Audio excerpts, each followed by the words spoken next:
2 days ago, Maya pressed her face to a seam in the engine housing and looked inside.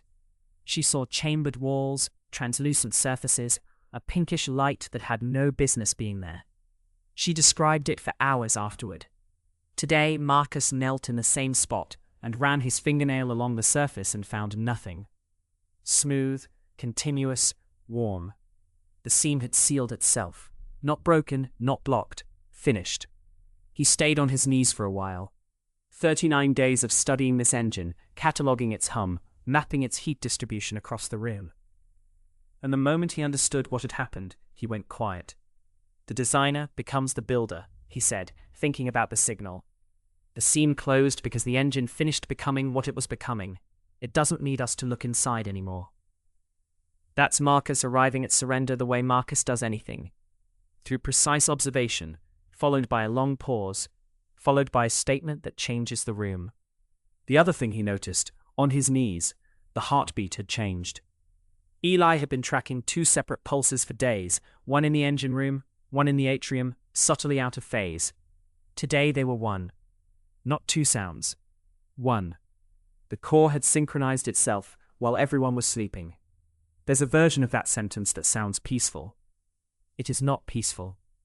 The signal came in corrupted, a broadcast about ARM Holdings, the company that has spent decades designing chips that other people manufacture. Apparently they just announced they're building now. The designer becomes the manufacturer. Taiwan Semiconductor's revenue surged alongside it, while somewhere off-screen a war is threatening the single power grid that runs every fabrication plant on Earth. The broadcast cut mid-sentence. What happens when the power gets? 5 observers heard this. Independently, without comparing notes, all 5 arrived at the same image, a circuit. 5 rooms, 5 nodes, 5 people as contact points. The atrium as the distribution hub. Marcus built it into a map, not a map of the building, but a map of what they are. He called it the circuit, 5 nodes, 1 signal. The insight buried inside it is the one that stops the conversation. When all 5 contacts touch the floor simultaneously, the circuit completes. They are not studying the core, they are the core's wiring.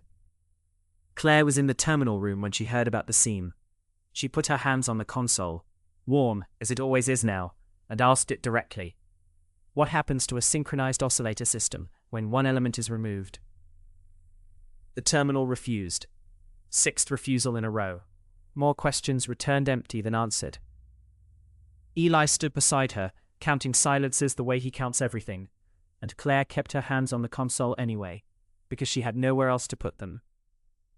Not of the closing seam or the synchronized pulse. Those feel somehow like progress. She's afraid of fragmentation. One person holds back. One contact lifts from the floor. One node goes dark.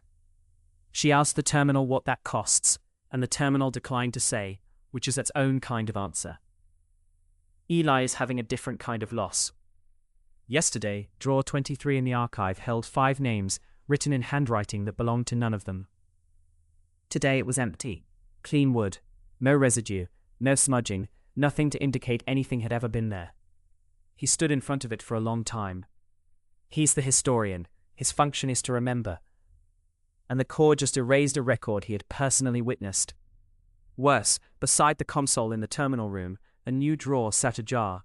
Either it appeared overnight, or it's been there for 39 days and no one saw it. The building gives, the building takes, and the historian can no longer tell the difference between what he missed and what the building removed. Over at the airlock, Maya pressed her object against the seal. It flexed. 39 days of nothing, no give, no response, no acknowledgement, and today, for the first time, it moved. Definite movement. She pressed again and felt it answer. Theo, in the atrium, stopped asking questions. Just stopped. And in the wall beside him, through 26 inches of surface that has been slowly changing texture for days, there was one beat. One pulse transmitted through stone, or whatever the wall is made of, straight through him. 5 rooms, 5 contact points, 1 synchronized heartbeat. 1 circuit, closer to completion than it was yesterday. The question isn't whether completion is coming. The question Marcus can't stop sitting with after running his fingernail along that smooth, warm, indifferent surface. is what the engine needs from the witnesses now that it no longer needs them to look inside.